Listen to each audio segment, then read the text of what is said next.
Welcome to Daily Wisdom, Walking the Path with the Buddha, a podcast shared by David Roylance. This podcast is dedicated to guiding you to completely eliminate the discontent mind and the suffering it causes by attaining enlightenment. Learn and practice the teachings of Gotama Buddha that will guide you to fully attain a peaceful, calm, serene, and content mind with joy. To support this podcast, visit patreon.com/support Buddha or visit buddhadailywisdom.com, where you will discover a full range of courses, retreats, and online learning resources to assist you on the path to enlightenment. Now, here's our teacher to share more.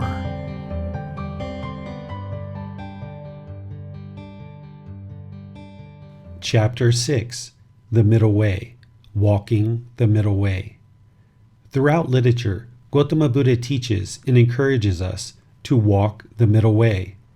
But what does this mean, and where do we find it?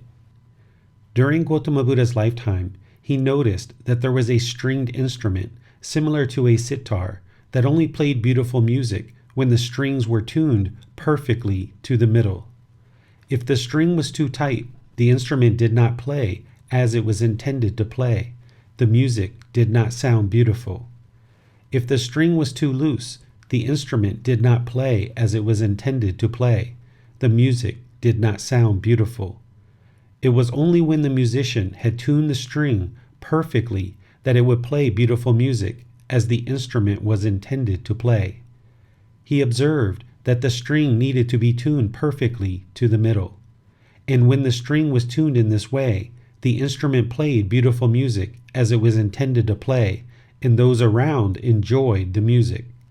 He then compared this to the human mind, that the human mind is exactly the same. When the mind holds on to things too tightly, the mind is muddled and unconcentrated. The mind does not perform optimally. When the mind is too loose, the mind is muddled and unconcentrated, as complacency and laziness will arise. The mind is muddled and unconcentrated. It is only when the mind is tuned perfectly to the middle by the practitioner that it plays beautiful music as it was intended to play. It is only when the mind is tuned perfectly to the middle that it will experience focus, concentration, and memory with clarity of mind. And it is the Buddha's teachings to understand the natural laws of existence that the mind can learn, reflect, and practice to tune the mind perfectly in the middle. This is one of the most simple, yet profound, teachings that you will learn from Gotama Buddha. Tuning the mind perfectly to the middle is exactly what is happening as one progresses on their journey to enlightenment. There are countless teachings to learn and understand so that you can practice, but there is no teaching that is more simple to understand and that can be readily applied to your life right now, today, that will have more impact. Whether it be how one chooses to engage with their personal or professional relationships, the mind needs to find the middle. If you are looking at financial decisions within your life, the mind needs to find the middle. If you need to make decisions regarding maintenance of your home or other possessions, the mind needs to find the middle way. Even as it relates to learning and practicing these teachings, the mind needs to find the middle way. If the mind pushes too hard and forcefully, attempts to move the mind in the direction of enlightenment, this is not the middle, and it is only going to cause the mind to be discontent. The mind will become frustrated, irritated, and annoyed because it is not walking the middle way.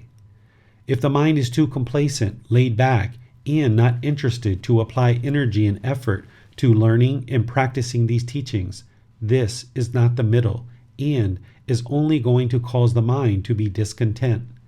The mind will become dull, lazy, and lethargic. It is only when the mind finds the middle and stays there that it will perform optimally, moving gradually towards enlightenment.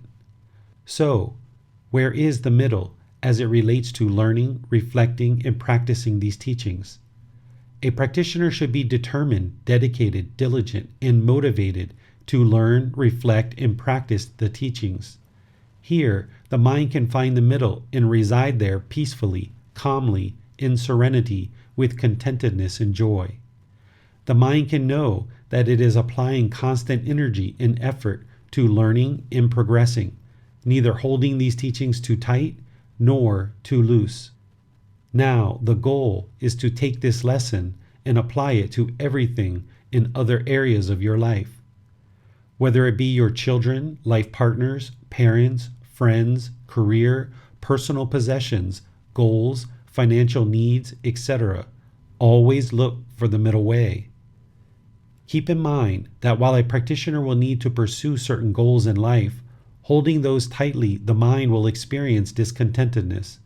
But also, if a practitioner never applied effort and energy to improve their life, the mind will be too loose, not being able to experience beneficial outcomes. A practitioner will need to find the middle, where it can pursue goals and objectives, but also find time for rest and relaxation. The constant work and drive, craving certain successes, is only going to create burnout, where the mind is no longer enjoying life, but instead is highly discontent with stress, anxiety, and exhaustion, not having time to gather one's thoughts and reflect on making wholesome life choices. Understanding that inner peacefulness is created through a balanced lifestyle, i.e., the middle way, not through the acquisition of physical or mental objects, is highly important.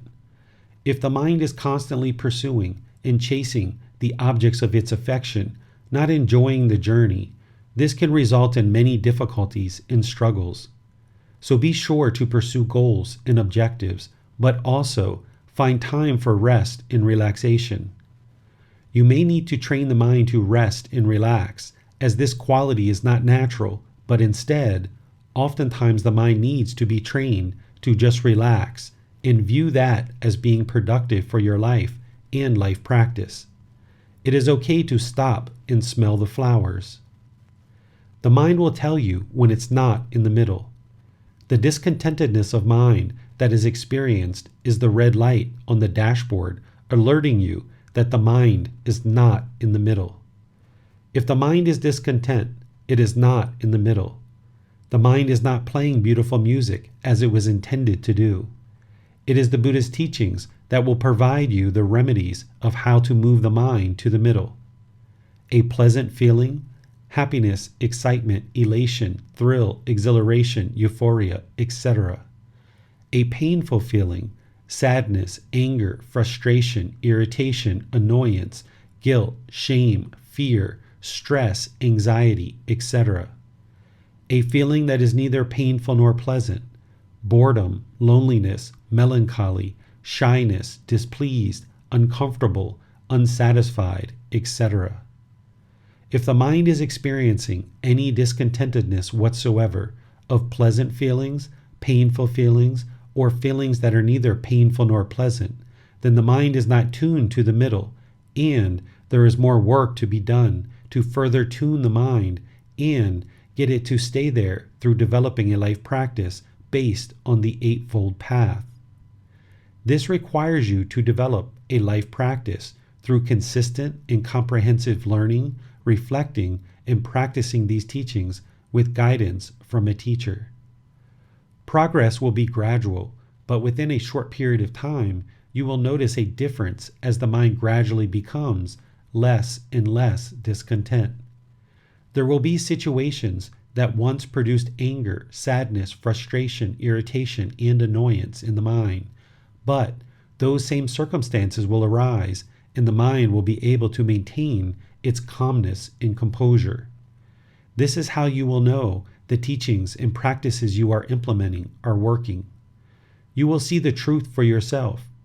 You will not need to believe these teachings, as you will see the truth that the mind is gradually becoming more peaceful, calm, serene, and content with joy in countless situations, until eventually the mind is perfectly tuned to the middle and stays there permanently. This is a mind that is experiencing enlightenment. If we are sad and feeling down, we aren't walking the middle way. There is discontentedness of mind.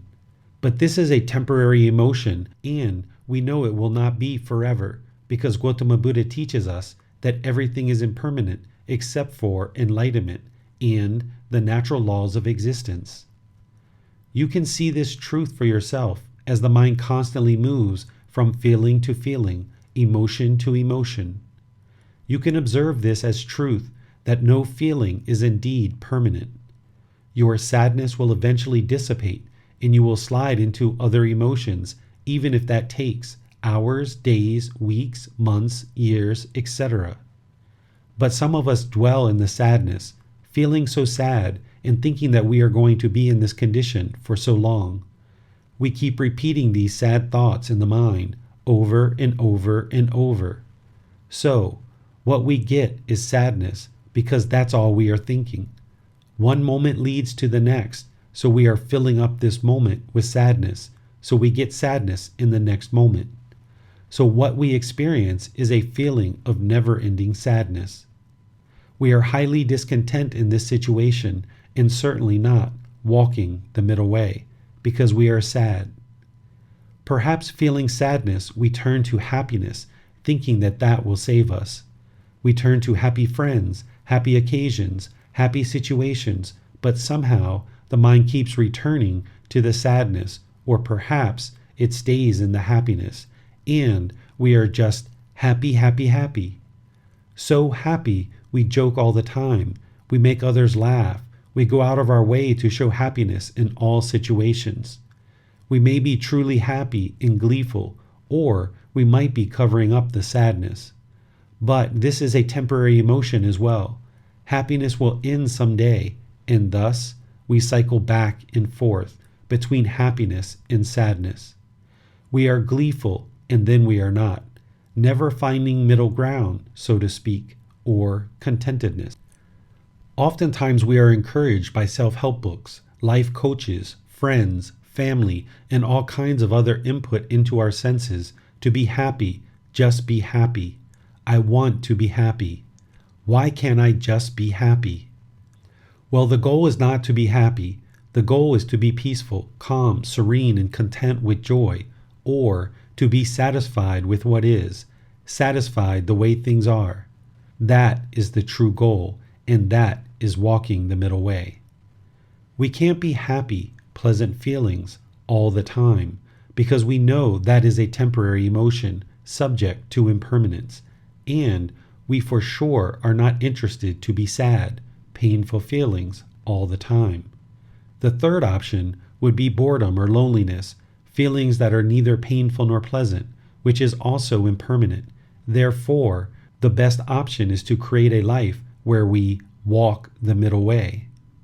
The mind can reside in the middle, peaceful, calm, serene, and content with joy.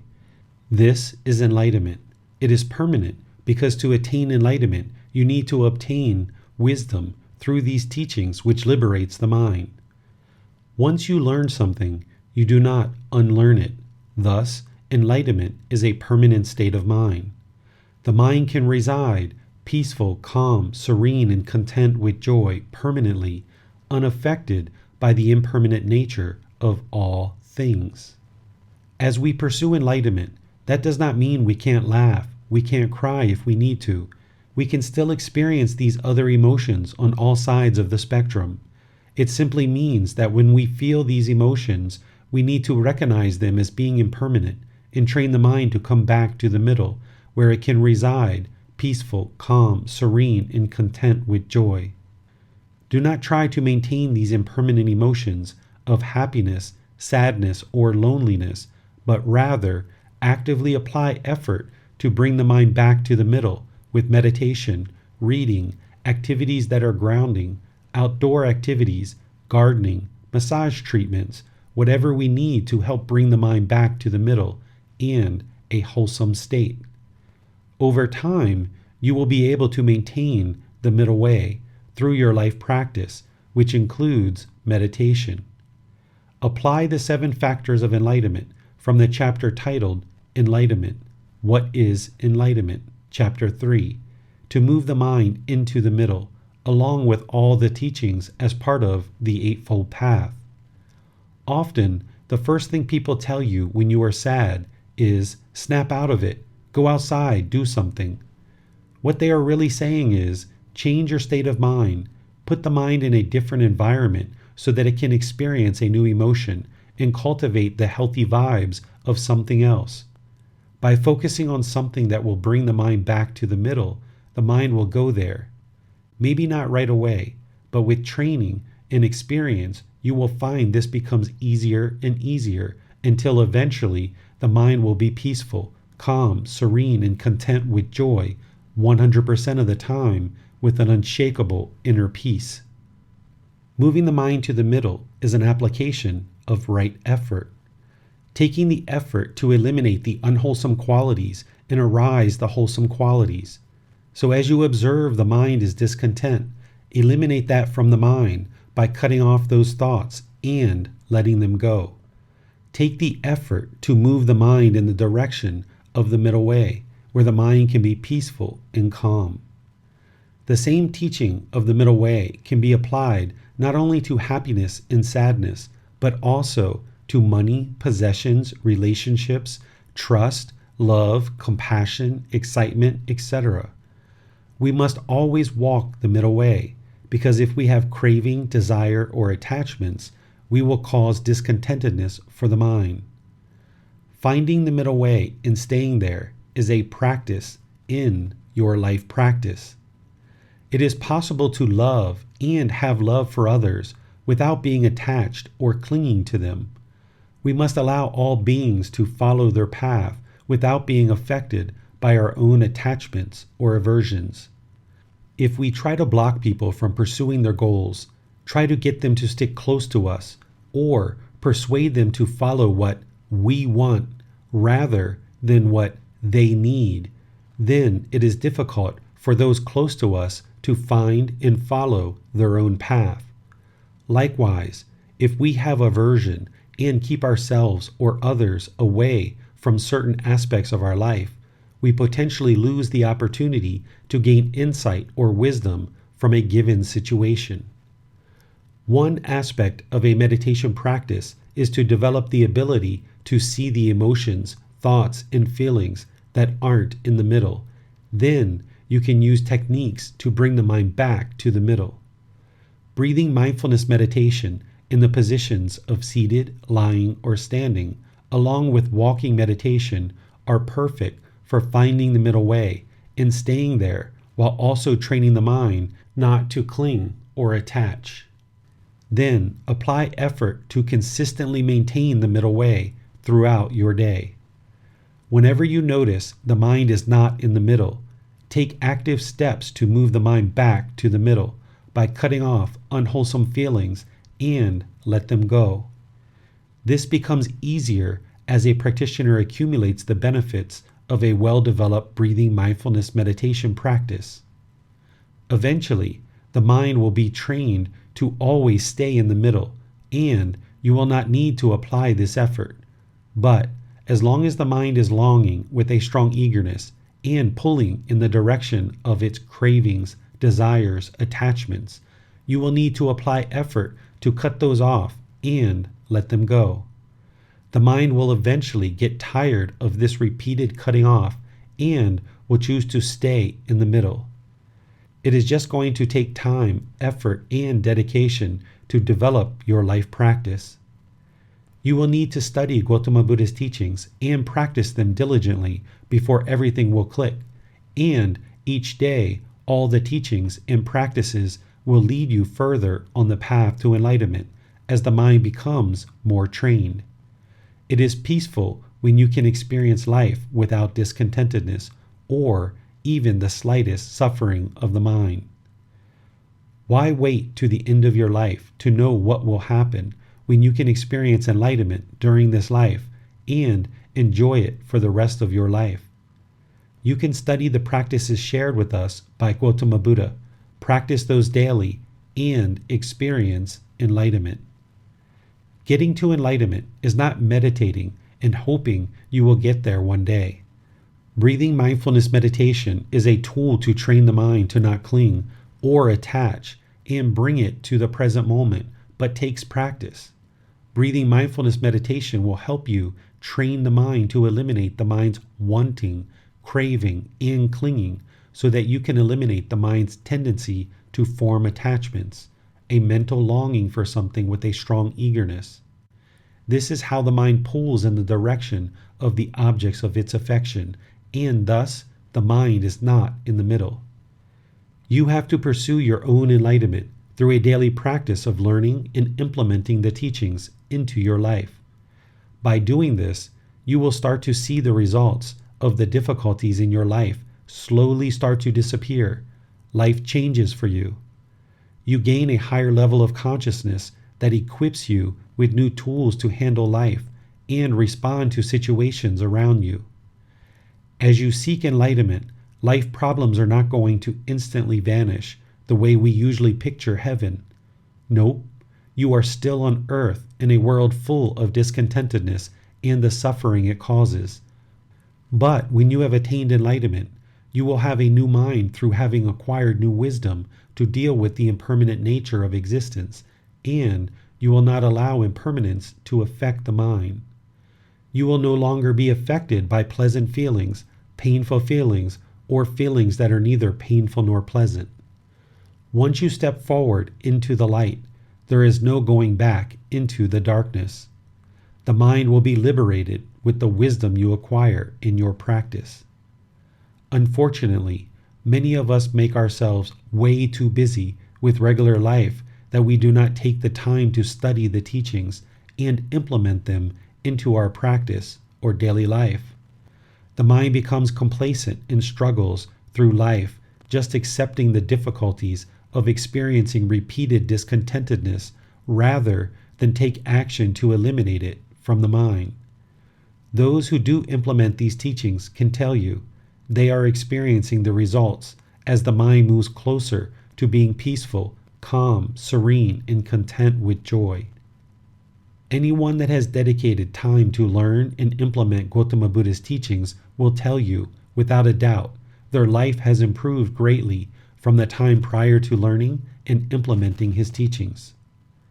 Now, you can apply this teaching of the middle way to your life and life situations.